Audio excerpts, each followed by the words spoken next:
up if you've been in a narcissistic relationship. Let's talk about it. So my name is Ro. I am a narcissistic abuse survivor of 15 years, and I am a certified life coach. I'm here to help you and go through some of the things that maybe you've gone through, that I've gone through, and help you heal from it. Hello from Greece, welcome in. So we're going to be talking today about the cycle of abuse and how we get stuck in a narcissistic relationship. Who here thinks that they were in a narcissistic relationship? First timer, welcome in. You're currently in one, yeah? So what does that feel like for you when you're in this abusive relationship and you don't know how to get out, right? You recently got out of 11 years. So if you don't know how to get out of a narcissistic relationship, or you think you might be in one and your hand is up, what made you feel like you were in one? What was that moment where you felt like, yeah, this sucks? This relationship really sucks, right? What was the moment where you felt like it really sucked? Did you just get out? Yes, amazing. Confusing. Feels confusing, yeah. It feels like a personal hell, absolutely. So with me, my personal story is when I was in an abusive relationship, I felt stuck. Yeah, exactly. I felt depressed. I actually had medication that I had to take in order to deal with the depression, right? Feeling like I'm walking on eggshells, no empathy. There are patterns that just happen over and over and over again. And it's almost as if you're living in a prison, but it's Groundhog's Day, right? Like it's anxiety, right? You've never heard of it. Everything you did was wrong. The gaslighting as well. So all of this felt like you had to jump off a cliff. All of that is abuse. All of it. A healthy relationship feels safe. A healthy relationship feels like you could be you, right? A healthy relationship feels like somebody, another partner or a dynamic or a relationship or someone that's in your life makes you feel more of you, makes you step into more of who you are. Someone who is healthy and wants you to achieve all your goals and dreams is going to make you feel like you, and it's not going to feel lonely, right? You're not going to be walking on eggshells. You're not going to be wondering if you're crazy, that you have to start recording conversations just to prove you're not crazy, right? And sometimes you can't just leave. So how did I get out? Really good question. First, I needed to know that I was in a narcissistic relationship. I needed to know that I was in an abusive one. And how I knew that was I started feeling like not myself. I started feeling like a shell of a human being. I started feeling like I was crazy. I started feeling as if I didn't have any autonomy over my thoughts, over my decisions, over my actions, over what I wore, over what I said. Everything I did was filtered.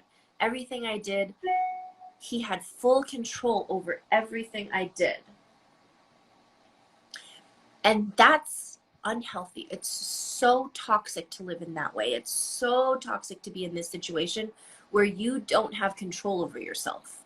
You can't make any decisions for yourself without feeling some sort of wrath of another person, right? You feel the same, yeah. Right? They'll threaten you emotionally, physically. You've been systematically dismembered. Oh, that's so powerful, even just saying that, because that's what it feels like. So when I started going to therapy, my therapist actually called it domestic violence, intimate terrorism. And I was like, whoa, that's crazy. Like, that's so intense. Intimate terrorism? Like, whoa, I can't believe that that's what they were calling it. But that's what it is. That's what it feels like. Intimate terrorism. It's emotional torture. Right? Yes. Hi. Oh, my moderator's in here. What's going on? You're still, yeah, okay, good. Perfect. How's it going, babe?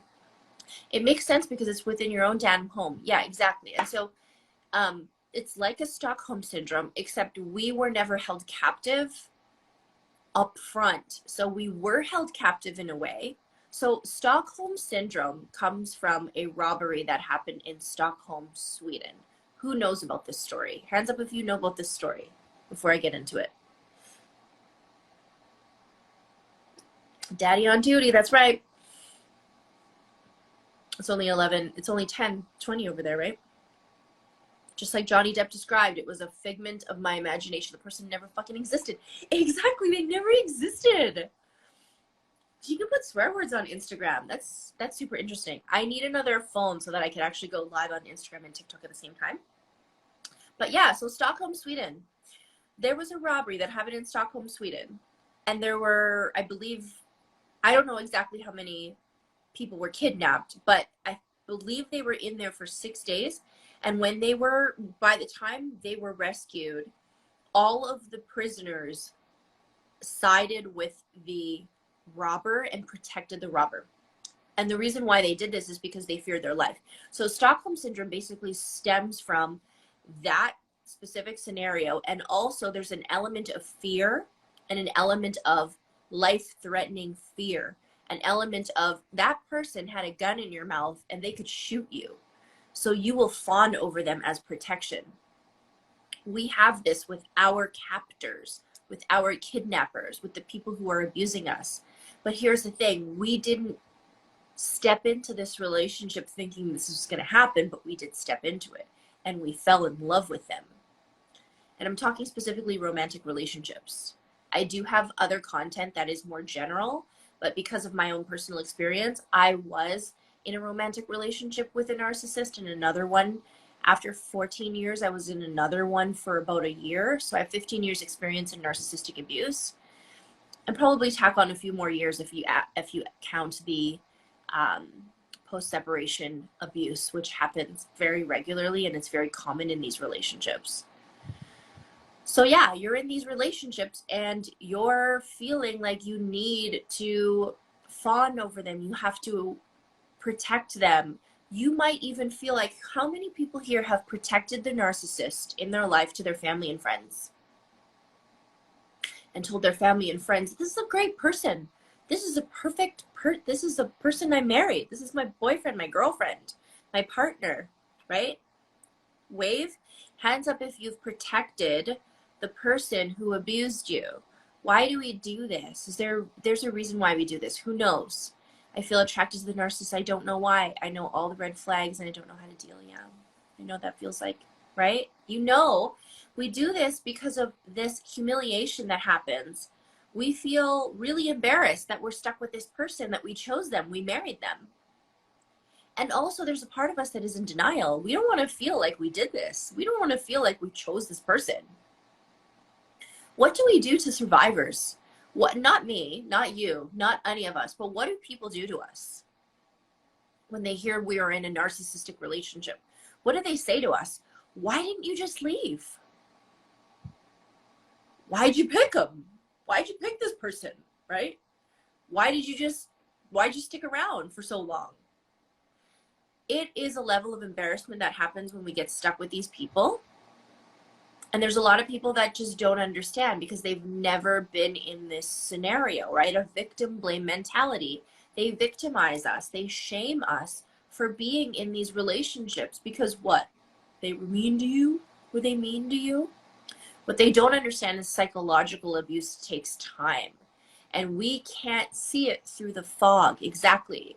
We don't know how bad it is until we're outside of it. Even inside of it, even outside of it, even shortly outside of it, it's still hard to see how bad it is, right? We're called dumb. We're called stupid. We think we're the problem. We blame ourselves.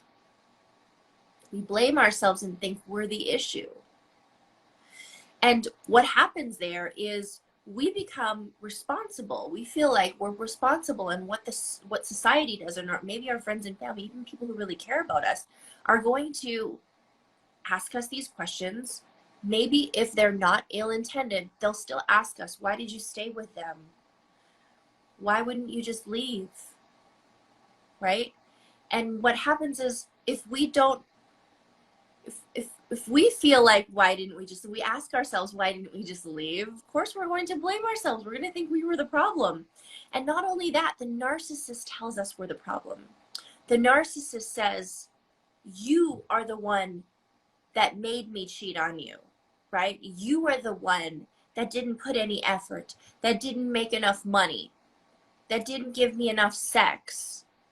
You know, you're the one that did all of these things, and they blame you. And what happens is when they continually blame you like this, perpetually over and over again, you actually do believe that it's your fault, and you blame yourself. You caused me to have a bad temper, right? Exactly. Yep. And we believe that it's our fault because a narcissist doesn't want to take accountability for anything they ever do, ever, ever. Right? You only hear the criticism. You don't hear the support. So think about it. It's hard enough for us to leave.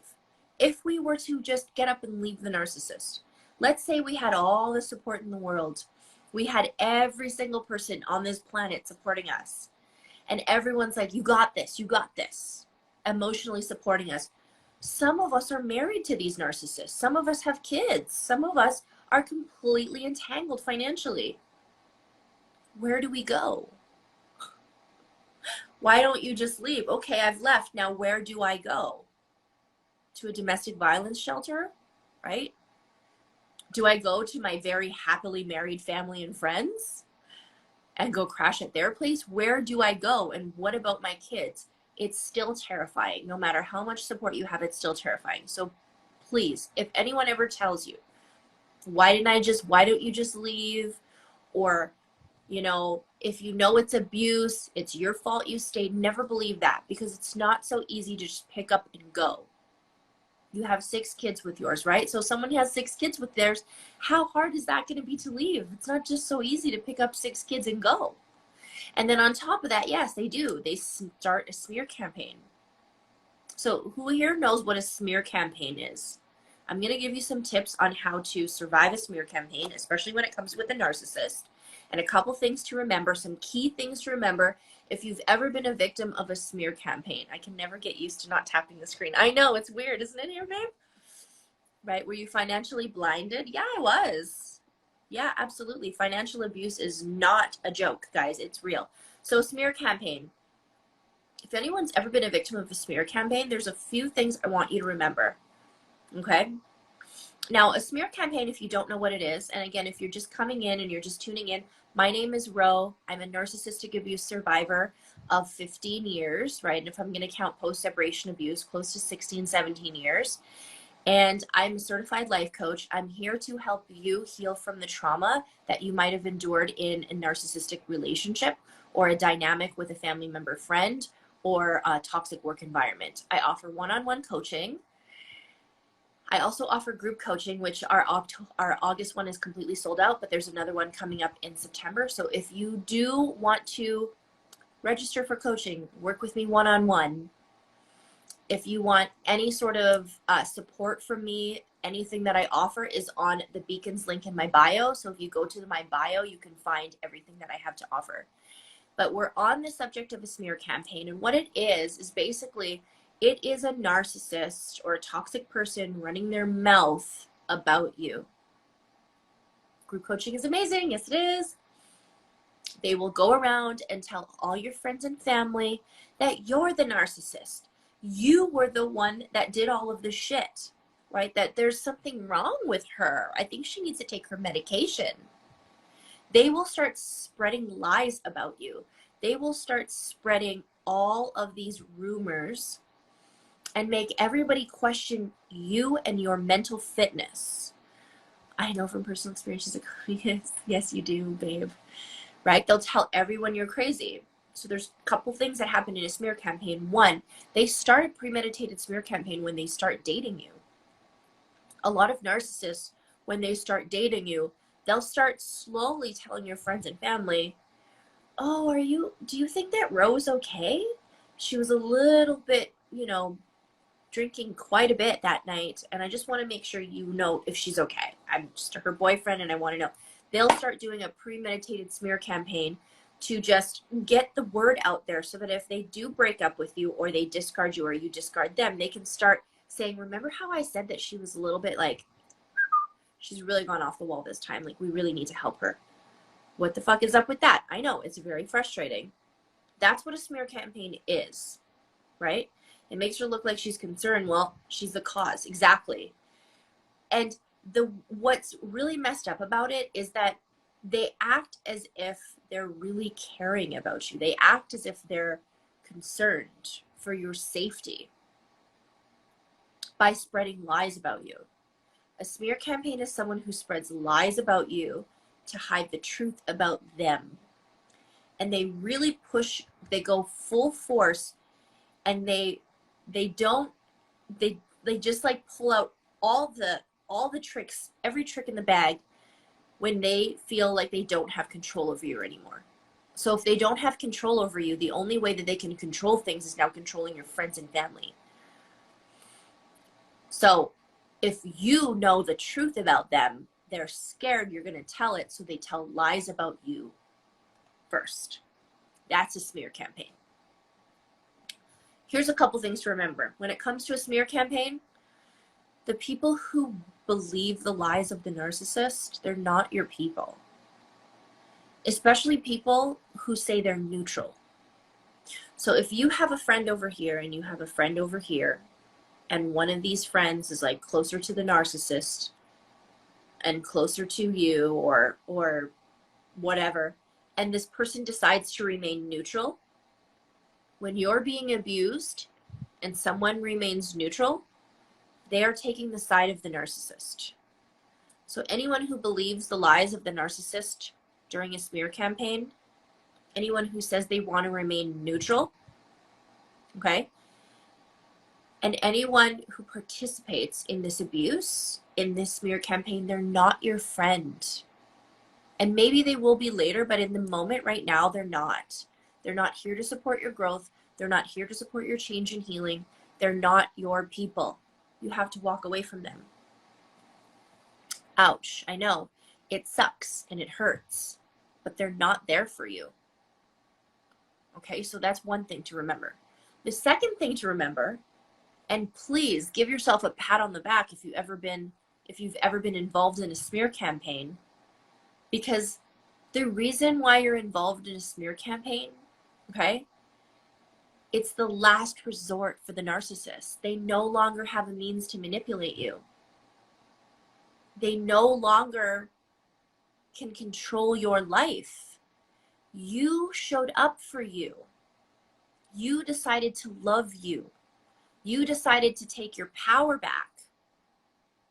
So when a narcissist has to resort to a smear campaign, know that it's their last resort.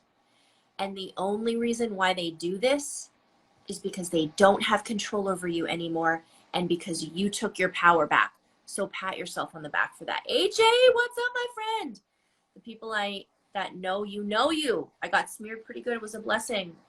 Found out who your real friends are. Exactly, AJ. You find out who your real friends are. You find out who your ride or dies are. You find out who the people who are that support you. And also, a smear campaign is a positive spin. It's true. The reason why they do this is because they don't have control over you anymore. They're not manipulating you anymore. They don't know what else to do. So they have to run over the smear campaign, right?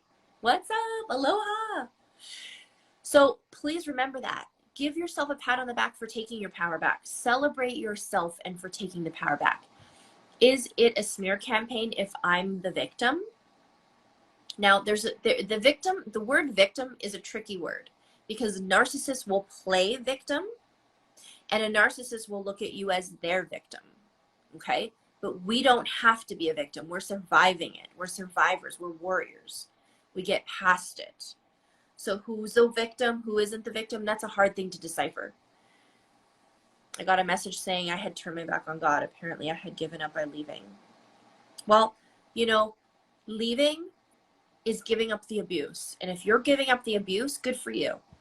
Good for you for doing that. I believe that's a good thing.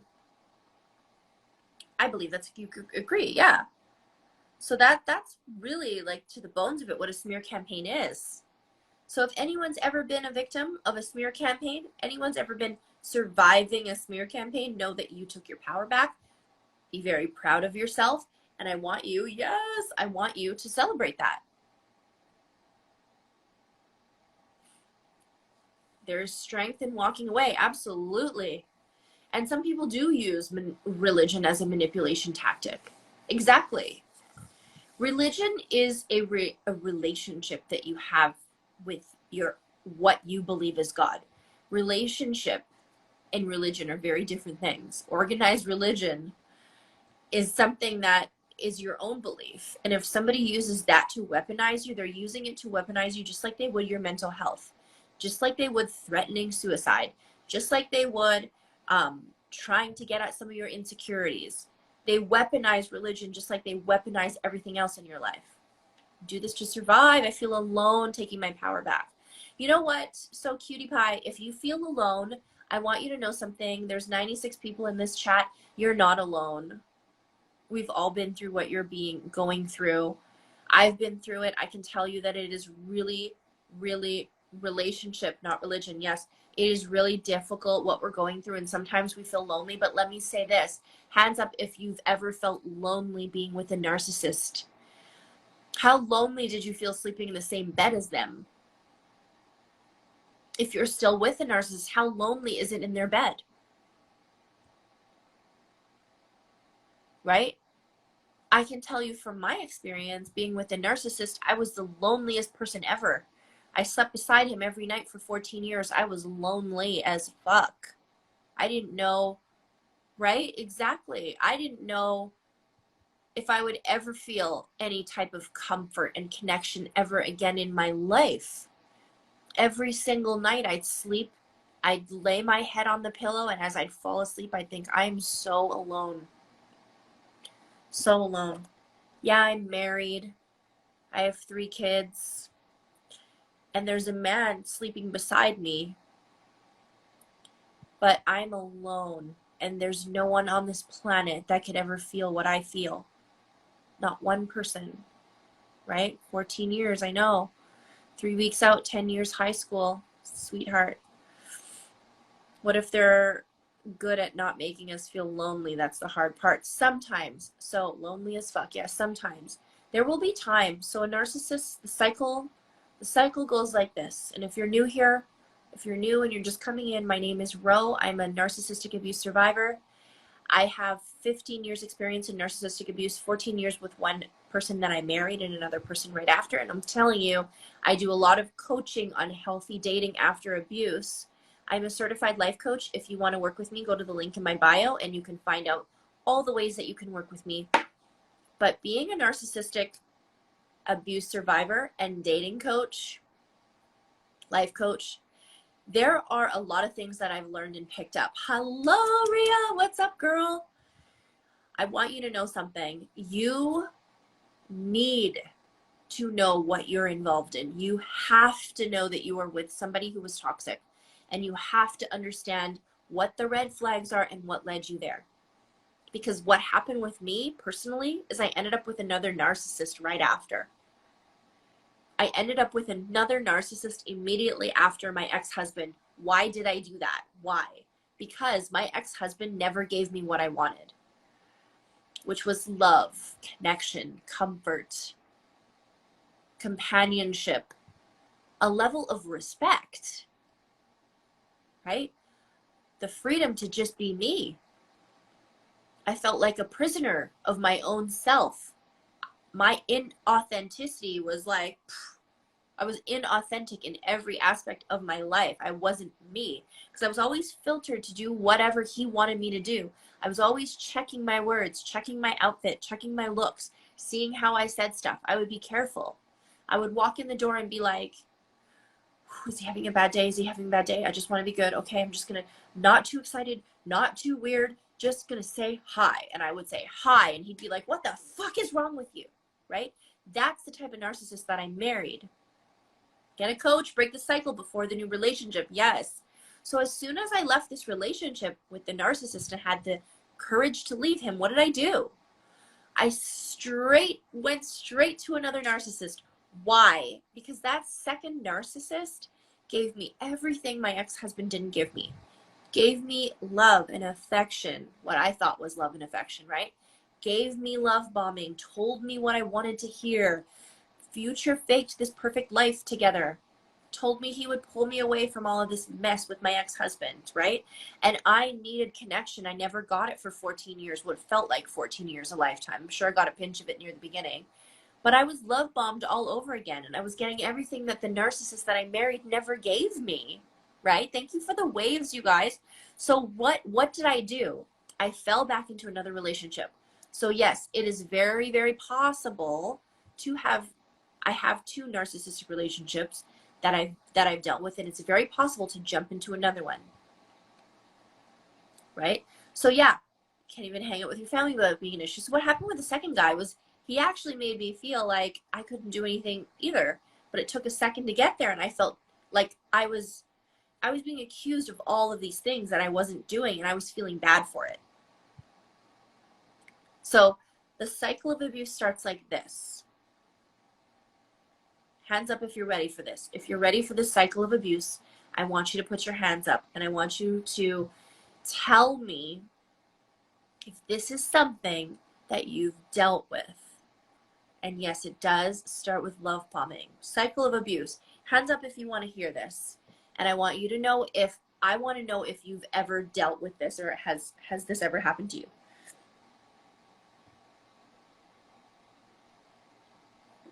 So my new follower, thank you so much, Fearless. Sassy girl, what's up? Cycle of abuse. Here we go. So the cycle of abuse starts like this. At the very beginning of a relationship, right? You are amazing. Death Smoke, thank you. I think I got a DM from you, right? Thank you. I appreciate that, guys. When you first meet a narcissistic person, someone with high levels of narcissistic traits, or somebody who is manipulative or toxic, right? You meet them for the first time. What do? We have to understand, number one, that a narcissist doesn't have a sense of self. We think that they have an inflated sense of self, but really what they have is a need for self-importance. They have an excessive need for admiration. They have an excessive need for self-entitlement. But it doesn't mean that they know who they are. They actually have no idea who they are. They don't have a sense of self. They have a really little sense of self. So what do they do in order to hide that they don't have a sense of self? They put on a mask. How do they put this mask on? They find it from other people. So when they meet you, they're building their mask, like building blocks, like Lego. So they meet you and they start to mirror you, right? They start to mirror everything about you. If you meet the narcissist for the first time, what are they going to say? You are just like me. Like, I love Jay-Z too. Jay-Z's my favorite. Really? You grew up there? Me too. They're literally scanning you on the fly, and they're picking up all the qualities and values that you say you have and saying that they have it too. Right? They start to become you. It's almost creepy like. It's almost like they want to be you. And not only do they mimic you, but they mirror you. So it's like you are seeing a reflection of yourself in another person. They do this for 2 reasons. 1, to gain your trust. And 2, because they don't have a reflection of themselves. They don't know what else to draw from. So when you start falling in love with this narcissist, what you're actually falling in love with, who you're actually falling in love with, is yourself. You're falling in love with a mirrored image of you. They tell you that they are your soulmate. They start saying you're the one. They start saying you are my counterpart. We were destined to be together. It's like I've known you my whole life. Doesn't it feel like we were together in a past life? Everything you say, I say. Everything you do, I do. Me too, me too, me too. That is the mirroring. And they rush to be exclusive. They rush to move in with you. They rush the love conversation. They rush all of these things. They want to lock you in. They're charming. They're charismatic. They make you feel like you're the world. They make you feel like you're absolutely everything that you've ever dreamed of. And when you look back at it, yeah, Megatron, it's sickening. It is. It's bleh. But when you're in it, it feels so real. Because they're so good at manipulating you to make it feel real. You feel as if this is real. This must be real because I feel it. I see a person who is exactly like me, and I love that person. Why? Because I love me. You are capable of loving yourself. If this has ever happened to you, you are capable of loving yourself. Please remember that, okay? Now, what happens once they lock you in? Once they get you, and they've got their little fangs on you, and they've got you hooked in, what happens next? They idealize you.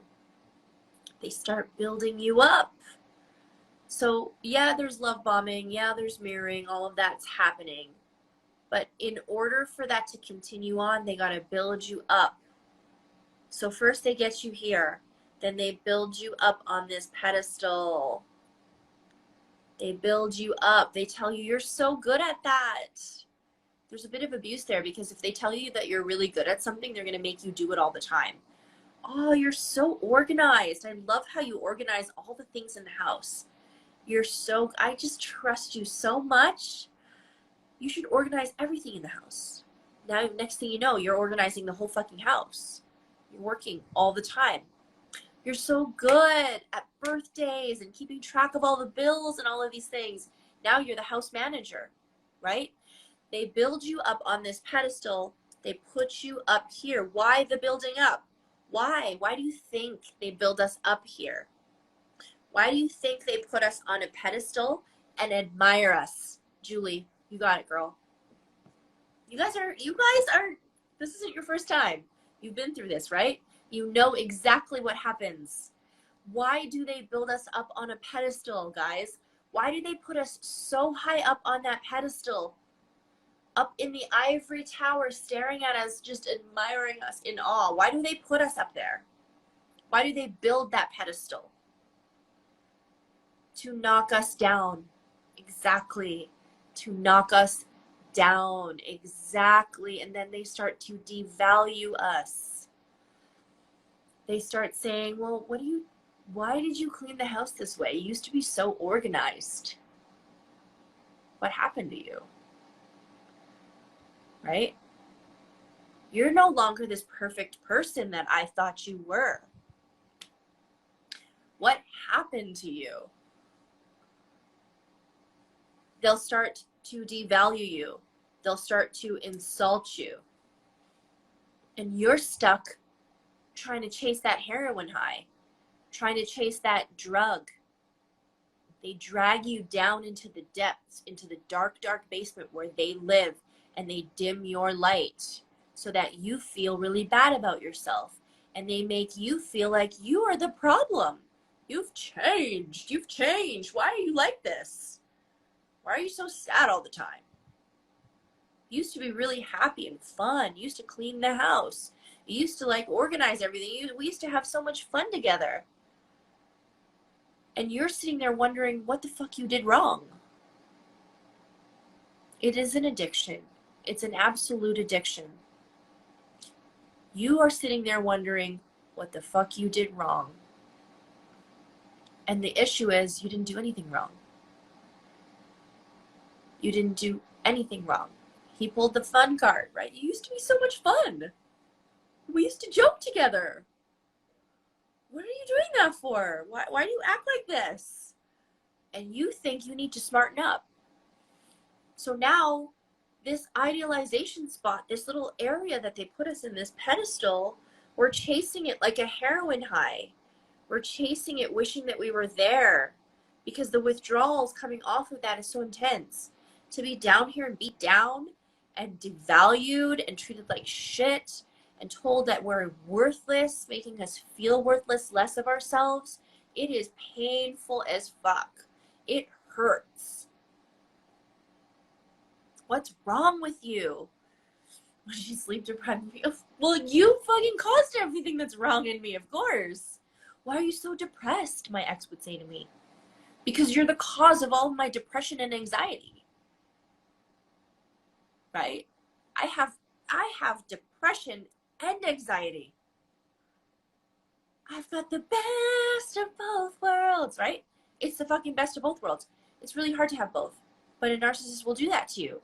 How come you're so on edge all the time? I wonder. I thought it was the problem for real because we think we're the problem. They make us, condition us to feel like we're the problem. And why do they do this? They do this because we blame ourselves and we take accountability, and meaning they won't take accountability and they don't have to. You make me cry every time you speak. Oh, Death Smoke, sweetheart, stuck in a relationship right now. Thank you for your word. I got you. I totally got you. Right? If we brought stuff up, we'd be punished. Exactly. Mine would say, well, you're an adult. You should just be able to handle your feelings. And they would say that because they don't know how to handle their feelings. The fact that we have feelings really bothers them. Bothers them greatly. So when we're down in the dumps and when we feel like shit, right? And when we feel like we can't do anything right, and no matter how hard we try, we're breaking every single rule, we're doing everything wrong, and we don't even know what we're doing wrong. Because whenever we think we've reached a goal, the goalpost moves. They're moving the goalposts every single time. We didn't even know what happened. We're like, oh, this is what they want? Okay, they're satisfied? Great. No, they're not. This is not what we wanted. We want more. We want something more. So when we start feeling super shitty and we're ready to just fucking leave, then what happens after we're being devalued? Yes, the breadcrumbs show up. The breadcrumbs show up. Who here knows what that means when I say that? When we had somebody in here say breadcrumbs. Who here knows what that means? Breadcrumbs. What is breadcrumbing?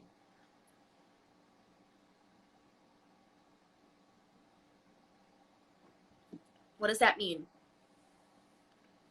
Hoovered? Yep, similar, very similar. Hoovering is a reference to the Hoover vacuum being sucked back in. So yes, they bring you back in with breadcrumbs. Breadcrumbs is an intermittent reward system. I will hold my answers, LOL. Breadcrumbing is giving you just enough to keep you there. Just a breadcrumb. And we're conditioned, it's microdosing. Yes, oh my God, I love this. Oh, I've never heard of that one before. You are amazing. How do we, oh, I love this. Pin comment. Ooh, how do I, did it pin? Microdosing. Guys, this is it. Breadcrumbing is microdosing. They throw us a bone. They throw us a bone. So at the beginning of that relationship, we got the loaf of bread, right? At the beginning of the relationship, we got this big loaf of bread. And whoo, you can make sandwiches. We can make French toast. We could make, yes, to someone who's starving, breadcrumbs are a meal. We get French toast. We get whatever we want with that whole loaf of bread. We can make any kind of meal with a loaf of bread, right? Then all of a sudden you're in the middle of the relationship while you're getting devalued. They're giving you a slice of bread. And you're like, thanks. Okay, I'll take a slice of bread. Sure, a piece of toast with some peanut butter on it. Great. And then later on, as they start to really insult you and start to discard you mentally and start treating you like shit, they give you a half a piece of bread. And you're like, the fuck is this? I'm feeding you, aren't I? So shut the fuck up and take your half a piece of bread. And you're like, okay, I'll take it. I'll take it. Thank you.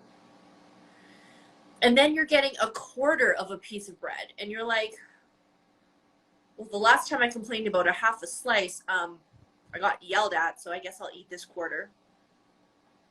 And you're not getting anything for so long. All you're getting is abuse. All you're getting is devaluation, all you're getting is all this shit that you don't want. And you're hungry. You're starving. You haven't had bread for months. You just want a good fucking meal. And you are being abused. And just like Dream here said, what happens when they give you a breadcrumb after being starved? You're microdosing on that breadcrumb and you're getting just enough. And even the breadcrumb is a meal. Thank you so much for the breadcrumb. I'll take it. Microdosing breadcrumbs. Yes, yes. At least you're not getting abused, right? At least you're not getting abused. And breadcrumbs become a meal. Breadcrumbing is just enough to keep you right there. So you have no place left to go because no one else is feeding you. You're stuck with this person. You're stuck being fed by this person. So when you get a breadcrumb, they keep you there and you're stuck. And usually you get hoovered back into the cycle of abuse. You get the breadcrumb, you get stuck there, and you get this period of calm. The cortisol, so your stress hormone that releases when you're being abused, starts to settle down for a little bit, and they go back to love bombing you all over again. They sometimes tell you they're sorry. They start with the apologies. They tell you that you're the world again, that they'll make changes. They promise they're changing. And when you're stuck in this love bomb cycle again, it perpetuates, and they start manipulating you because of the abuse that they did yesterday. You feel like it's happy. You feel like that breadcrumb is enough to sustain you. And you go right back into the cycle of abuse. It just goes like that, perpetually. That's the cycle of abuse. How do we break out of it? Who wants to know how to break out of this? Hands up if you want to know how to break out of this, because I'm going to tell you exactly how to do it, and I'm going to coach you through it. And I also offer one-on-one coaching if you want to know exactly how your scenario can be healed. You can heal that part of it and move forward with clarity. Have you ever heard Almost There by Kaylee Rose? No, I haven't. I do. Me please. Me please. Okay, so we need to do a couple things. There's a few things we need to know about narcissistic abuse. There's a few things we need to know about some of the tactics we can use. No contact is the be all end all. It is the like, oh, hallelujah. If we can do that, great. Sometimes some of us can't. So there's other things we can do.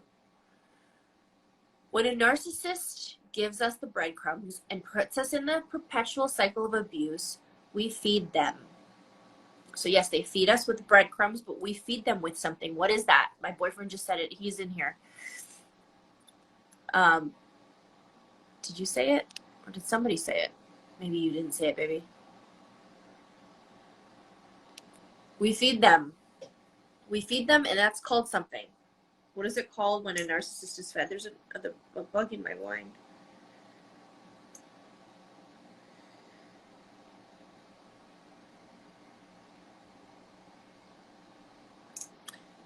Supply. That's what it is. I did. No, you didn't, babe. Somebody else did. Dopamine. Well, yes, dopamine. Their sense of some narcissists aren't dopamine seekers. Believe it or not. I know a lot of people think that when a narcissist gets supply, it hits their dopamine. It's not everybody. Every single narcissist gets their supply differently. Sometimes it's dopamine. Sometimes they're dopamine seekers. Sometimes they're thrill and adrenaline seekers. Some of them just feed it to themselves as a form of emotional comfort, right? Everyone's different. But for a narcissist, whatever their supply is, it's supply for them. It's food. It's the way they the way they feed themselves when it comes to this abuse. So when a narcissist gets supply, there's a couple things happen. Sometimes their eyes get all fucked up. They look pleasured. They look like, have you ever been reactively abused by a narcissist and you see them just look like there's pleasure and joy in their face? And when I say reactive abuse, I mean, they push your buttons, they poke the bear, poke, poke, poke, poke, poke, poke, poke, poke, poke, while you're having a good day. You're super relaxed, and they poke the bear so many times that, boom, you react and throw a plate, hurl a plate right at their face. And they pull out their phone and start recording you. That's reactive abuse.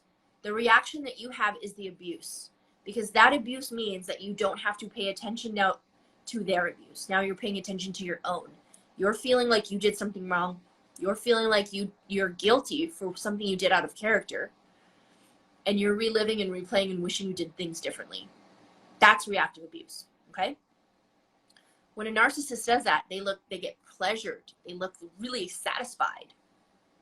And then they call you the abuser, right? When they don't realize that the original abuse, right? Read Jackson Mackenzie, A Psychopath Free, an amazing book that I would recommend to anybody who is healing from narcissistic abuse. I know it's backwards, but this book is spot on, and it could trigger you or re-traumatize you. So just forewarning, Psychopath Free, an amazing book to read. So thank you for that. What I want you to know is, when you are feeding a narcissist, you are giving them a reason to stay in this relationship and abuse you. We don't know this yet, guys. We had no idea this is happening. We have no idea this is happening. So don't blame yourself for it, okay? The author is Jackson Mackenzie. Jackson Mackenzie. Whole Again is the follow-up. Whole Again is an amazing book as well. Another one, if you want to learn about, it is catered to men, but I mean, I've read it a few times, and I think it can be, you can translate it to women, but reasons why men do what they do. Why does he do that? Inside the Minds of Angry Controlling Men by Lindy Bancroft, another amazing book. But when we feed a narcissist, we are giving them the supply that they need to serve them. So there is a payoff. For every action that every single person does on this planet, there is a payoff. When we do something, we get a payoff. Even if it's even if it's a self, like it hurts us, right? Like if we do something and it doesn't serve us, we still get paid off somehow. We still get to sit in our sorrows. We still get to be procrastinators. We still get to, avoid something that we didn't want to do. So there's always a payoff. For a narcissist, when we feed them, they get paid off. So how do we stop this? How do we get out and break this cycle? Back to what I said about breaking the cycle. How do we break the cycle? We stop feeding them. Unless you date men or also want that level, yes. We stop feeding them. We cut off their supply. We have to be able to say no. We have to be able to hold boundaries. If you're new here and you're just coming in, my name is Ro. I'm a narcissistic abuse survivor of 15 years. I'm also a life coach, and I also help people step out into the world again after abuse. So whether you're dating, whether you're learning how to love yourself again, one of the things I do with my coaching clients, I offer one-on-one coaching as well as group coaching on a monthly basis. And one of the things that I offer and really, really, really hone in on is your emotional boundaries, and really working on your emotional boundaries. If you want a copy of Psychopath Free, I think it's Audible or PDF, you could purchase it on the link in my bio. So go to my bio and look for my favorite books, and you'll find all of the books there that have helped me get through all of this. But the first thing we need to do is work on our emotional boundaries. If you want to work with me one-on-one, I can help you do this. But emotional boundaries are going to give us the access to understanding what we put up with and what we don't put up with. A boundary, do you need help, sweetheart? You can go to the link in my bio and book a session with me. I would love to meet you one-on-one. Having emotional boundaries are for you, not for them. Emotional boundaries in general are always for you, not for them. Boundaries are, I'm not putting up with that. You don't roll your eyes at me anymore. You don't talk to me like that. Stop cheating on me. That's not a boundary. A boundary is, I will not let anyone disrespect me. A boundary is I won't let anyone deceive me or lie to me. I don't accept liars in my life. A boundary is the cover charge to you. You are a nightclub, okay? You are a hoppin' poppin' nightclub, and anyone who is in that nightclub, who has access to that nightclub, you needs to pay the cover charge. What is the cover charge? Maybe it's $5. Is it $5? If the cover charge is $5, what are your 5 boundaries that somebody needs to have in order to access you, the nightclub? Right? Generosity, honesty, integrity, respect, self-love for themselves.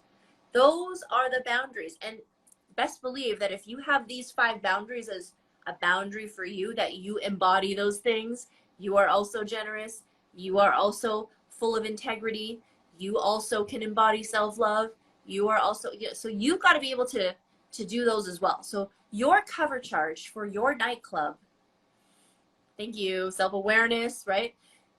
Whatever your cover charge is for your nightclub is for you. And anyone who doesn't have that cover charge doesn't have access to you. It doesn't mean you can't respect them from afar and respect what they do and let them live their life. They just don't have access to you. So somebody who doesn't fit those boundaries, those standards, and can't pay the cover charge to get access to you gets kicked out of the club, right? There's no more access for a person who doesn't have the level that you have. Those are 5 that I just came up on the fly. Figure out what the 5 are for you. If you want to book a coaching session with me, we can come up with your emotional boundaries for you. We can come up with what that is. Right? Why do narcissists mirror what you do on IG? So if you're new here, again, my name is Ro. I'm a narcissistic abuse survivor and I'm a recovery coach. I'm also, I'm a certified life coach, but I help with recovery. I help with abuse recovery and healthy dating after abuse. And thank you so much for loving my content. And the reason why a narcissist mirrors us is because they want to have us trust them. Even if that club gets empty and there's no one in it, I'd rather have no one in my nightclub than a bunch of fakers, than a bunch of con artists, than a bunch of manipulators. I don't want those people in there. I'd rather be rocking solo, dancing on my own, like the Caleb Scott song. I would rather do that than have a person in my nightclub having access to me who's a liar, cheater, faker, stealer, con artist. I don't want that. Me too, girl, me too. So, emotional boundaries, that's number 1. Number 2 is understanding what the heck they're doing to you. If you're stuck in a narcissistic relationship and you're stuck in that cycle of abuse, right, you want to make sure that you know what the hell's going on. Which one, babes? Why Does He Do That by Lundy Bancroft and Psychopath Free by Jackson McKenzie. Can you post it? It's all on the link in my bio. Tay, go to the link in my bio, scroll down a little bit to my favorite books recommended by Coach Ro, and you can find all of those books in there, the ones that saved my life. Those 2 are on there as well. So you want to work on your emotional boundaries. That's 1. 2, you want to be able to understand what the hell you're going through. So you need some awareness. You need some education around this. This is what I'm here to do. I'm here to serve you and give you the tools that you know that are going to help you understand what tactics this narcissist is using against you. Everything you need is in the bio, everyone. Thank you so much, baby. You need to know what you've gone through so that you can fight against it. If you know what silent treatment is, it becomes a little vacation. It becomes, hey, don't threaten me with a good time. Silent treatment away. Once we figure out that silent treatment is just a form of punishment because they don't know what the fuck they're doing, they don't know exactly how to punish you, so they're just going to stop talking to you for a little bit and just let you sit there in silence and like radio silence with the tension just being so freaking like intense, like they're just like you are being completely ignored and invisible. It hurts when that happens. It's emotional torture. But when you realize that that's what it is, you know they're not manipulating you because they're being silent. So learn what you're going through. Understand what it is you're going through. Again, if you need a coaching session with me, I can explain to you exactly what you're going through when you explain it to me. Everything is nuanced. Everything is unique to you. There's a lot of different things at play when it comes to narcissistic abuse. So if you ever want to sit with me one-on-one and talk about what it is you're going through, I can give you the clarity and access and assess your situation and give you some access to move forward, okay? So that's 2. 1, we want to have emotional boundaries. 2, we want to know exactly what's happening to us and understand the tactics. Okay? And 3, we need to build our emotional muscle by putting it aside and thinking logically. Because they're going to tear down your emotions because they don't know how to regulate their own. They're going to tear down your emotions because they don't know how to regulate their own. They're going to make you feel like shit. They're going to make you cry. They're going to make you sleepless. You're going to have sleepless nights. They're going to abuse you in ways, emotional ways that you will never be able to understand, articulate, or even identify. Right? Here's how to heal. It's called a ghetto slap. It's where you hit them in anything that isn't nailed down. How much are your one-on-one sessions? You can go to the link in my bio and find some of my information. So my prices are they differ between whatever you're looking for. So just take a look at the link in my bio and have a peruse. It's brand new, all sauced up for you. So very easy to go through. And yes, Dr. Ramani is amazing. Dr. Ramani is amazing. If you have a chance to go to her YouTube, watch her videos. She has amazing videos. I also am on YouTube as well. So if you do want to subscribe to my YouTube, you can go in the link in my bio and find my YouTube channel and subscribe.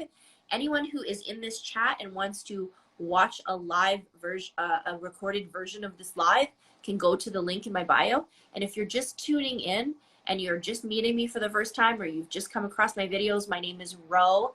I'm a narcissistic abuse survivor of 15 years. I have a certification in life coaching, and I help people heal from narcissistic abuse. I go live as often as possible. And any live that you've ever missed, or you want to watch me talk about the narcissistic collapse, if you want me to talk about parallel parenting or how to parent with a narcissist, you want me to talk about divorce, you want me to talk about reactive abuse, which I've talked about, and how a narcissist traps you. What do we do if we miss the narcissist? What do we do about fear? What are the hormones involved in a trauma bond? Any of those things that I've talked about in the past are on my YouTube channel, on my link. If you go to the link, the beacons link in my profile, you can find my YouTube channel. But all of those lives have been recorded and put on the YouTube channel, so you can watch them there. Thank you so much for all the information that you share. Oh, you thought you were the only one going insane. Yes, yes, yes, yes. I also have a community of people who share and who are going through what you're going through. We talk about the trauma bond. We talk about the clarity. Do I have kids? Yes, I have 3 kids with the narcissist that I married.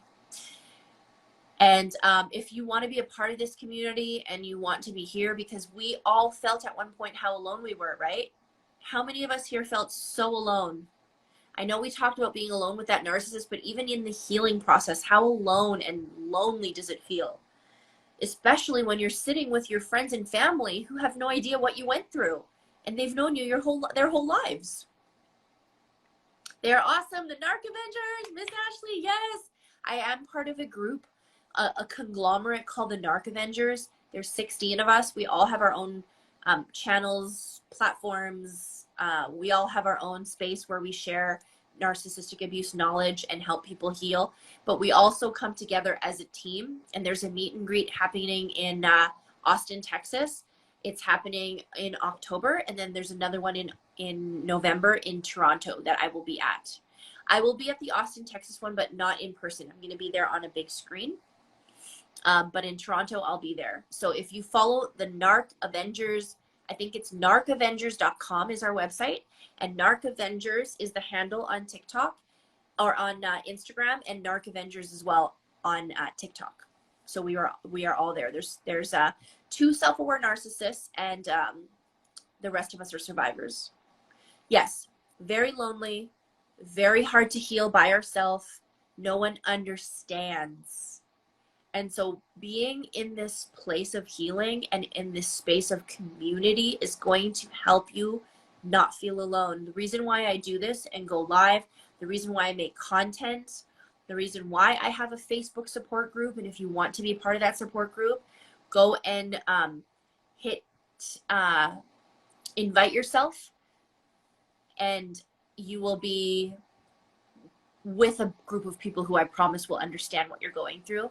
You can share what you need to share. It is a private group, so only people who are in here can has access to that, because it's not public. Raw Motivations is good too. Ben Taylor, my friend, he's personally helped me validate some of the things that I've been going through and what I've dealt with.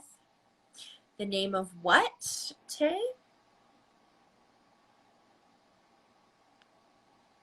Can you put the name? I missed it. But if you want to Narc Avengers is the website. Narc Avengers. You'll be able to book one-on-one if you want to join any of our meet and greets. So the one that's coming up in Austin, Texas in October, you can book a one-on-one meet and greet with any of the Avengers who are going to be attending that one, which is 10 of us will be there. Narc Avengers. The website for the Facebook support group is Rollercoaster of Love Inc. But if you go to the link in my bio, you can find it on that link. I have a question. Do you sort through followers? Just curious. I'm scared. I don't, because I don't know who's connected to who. So it's really tough. If you see a name that seems suspicious, then yes, for sure. I know it's really hard for us to filter what we do because we don't know who's watching. And so what I work on with you in coaching is taking some time to practice radical acceptance that a narcissist is going to stalk us. A narcissist is going to come after us. They're going to harass us online. They're going to be watching us when they're blocked. There's a lot of things you can do if you can prove it, and it's online harassment. It's called cyberstalking, which is a criminal offense. Yes. Add a moderator to my live. I do have a moderator. Unless my boyfriend left. No, he's right here. Doesn't show you. Hold on.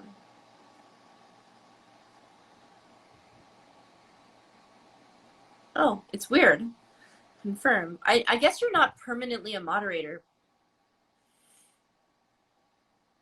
It just asked me to add you as a moderator. I wonder if it shows. Can you make a comment, babe, so it shows if you're a moderator?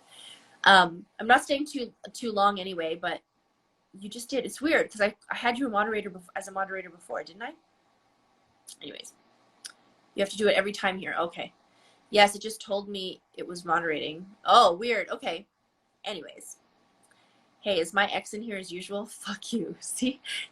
And just there you go. So it's basically radical acceptance. It's knowing that we cannot change the outcome of what another person does, even if they're the narcissist. We have no control over what they do.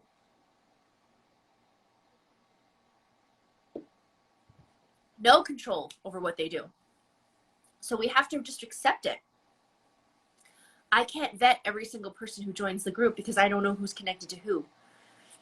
It is a safe space.